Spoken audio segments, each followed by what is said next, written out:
Retired Granny here. It's about 9:30 in the morning and I'm going to Toledo Clinic. I finally got an appointment to see an educator for my diabetes, and I'm planning on spending about 2 hours there with them because I guess they're going to take my history and go over any medications with me that I'm on and blah blah blah. Anyway, they're going to educate me on this diabetes that I have and probably offer any advice or answer any questions that I have. I've been jotting down some questions throughout the week so that I'm prepared. And yeah, I'm just gonna, you know, go and see what they say. And then after that, they will make me an appointment to see a dietitian. I don't really know how to count carbs. I don't know if you know, Choppa, how to count carbs. I don't think we've ever really discussed it. I've never even considered carbs as an issue. I've always just, when you hear diabetes, right away you think of sugar. So the first thing that you do is you want to cut out the sugar, which is what I'm thinking. I got to cut out all sugar, right? I'm reading labels and making sure that there's no sugar or there's really low sugar. But another big factor in diabetes is carbs. You have got to watch your carbs because they break down into sugars. So things like flour and rice and all that white, all the white stuff, pasta, that all breaks down into sugar.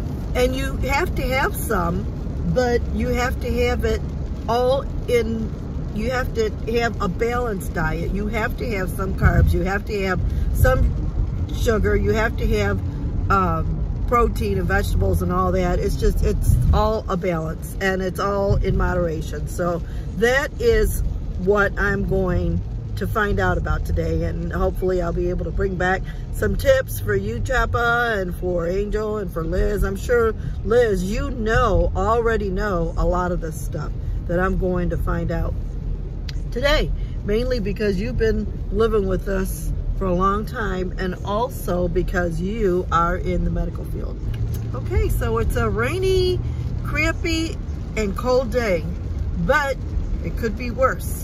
We could be out in California with those fires and all them poor people that are being rushed for their homes. We gotta remember to keep them in prayer. All the firefighters, first responders, all our military people, keep them all in prayer because they are, they really are in harm's way these days, especially the firefighters out there in California. Okay, guys, I'll get back with you, and Choppa, I'm gonna finally make it out to get your aloe vera that I've been promising you. Okay, I'll catch up with you guys later on. So, we eat food, goes down in our stomach. In our stomach, our food turns into sugar, protein, and fats. And minerals and vitamins, but the three main things are right there. Okay.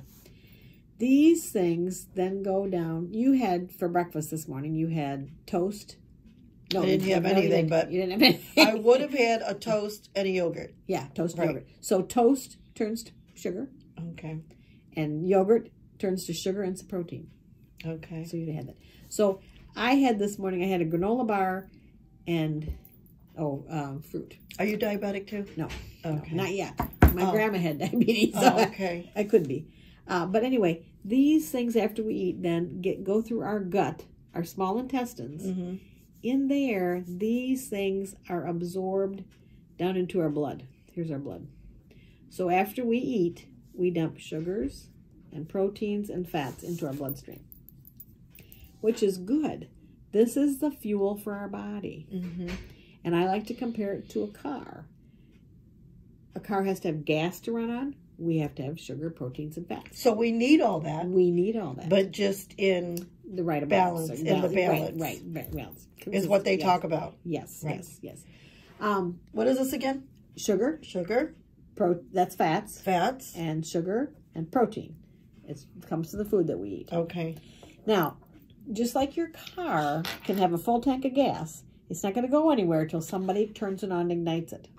Same thing here. These things don't do us any good in the blood. We've got to get the sugar, fats, and protein into our body tissues. Now, we're made up of body tissues. Liver tissues, brain tissues, skin tissues, not muscle tissues.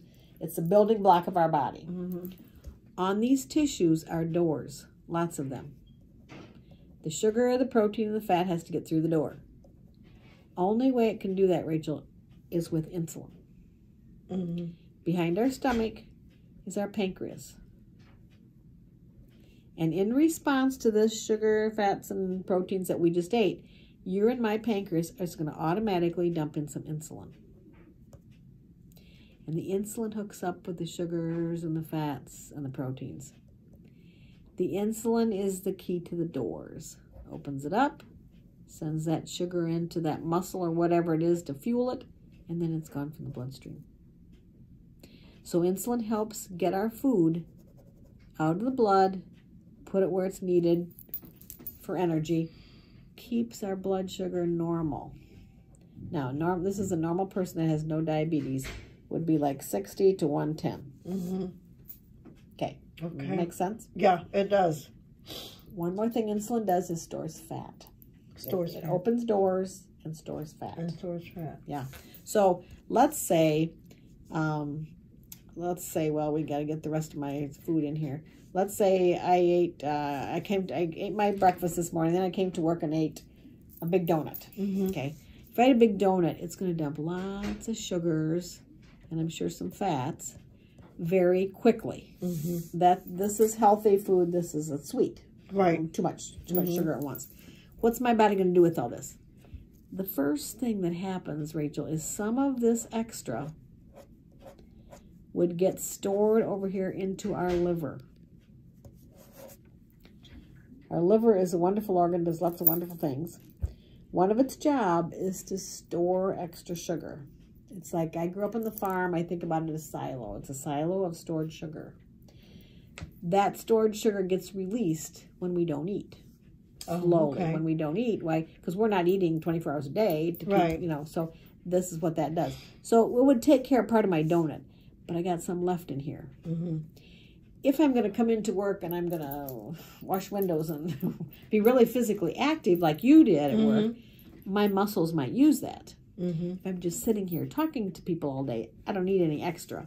And my insulin will come and take these extra sugars and store them as fat. And I can use that up when I exercise later or something, but if I do that a lot, I'm going to get fatter and fatter if I don't exercise it off. But my insulin would get it out of my blood, keep my blood sugar normal. Okay. Does this make sense? That normal people. This is normal. Right. That's normal. Yes, right. Yes. Now, there's two types. Type 1 diabetes is when the pancreas quits making insulin. No insulin. They run into a virus or something happens. The cells in their pancreas does not make insulin.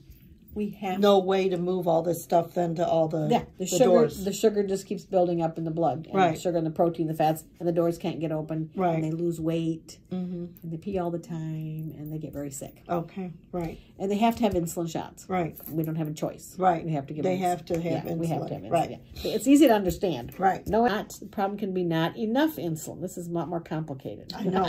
Especially because I don't know. Not enough insulin. Maybe you're not making quite enough. You're making some, but not enough. You got extra sugars that don't belong. Right. Okay. Maybe you got increased amounts of insulin, which sounds crazy. Too much insulin? Too much insulin, but it's ineffective. Okay. It doesn't work. That's let me doors open. All right. It can be a door problem. I call it a door problem. And that's with overweight people.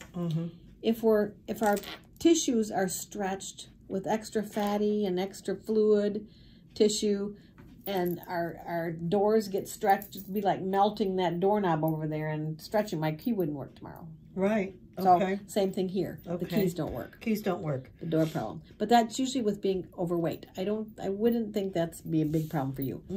The other one is a generous liver. That's when the liver keeps dumping out extra sugar when it's not needed. I told you that when we don't eat, the liver gives us a little bit of extra sugar to keep us going. Sometimes with diabetes, the liver gets over generous and dumps out too much sugar. And I wonder if that's the case with me because of the way that I eat, where I go the long stretches without eating. Yes. So you got it. You got it.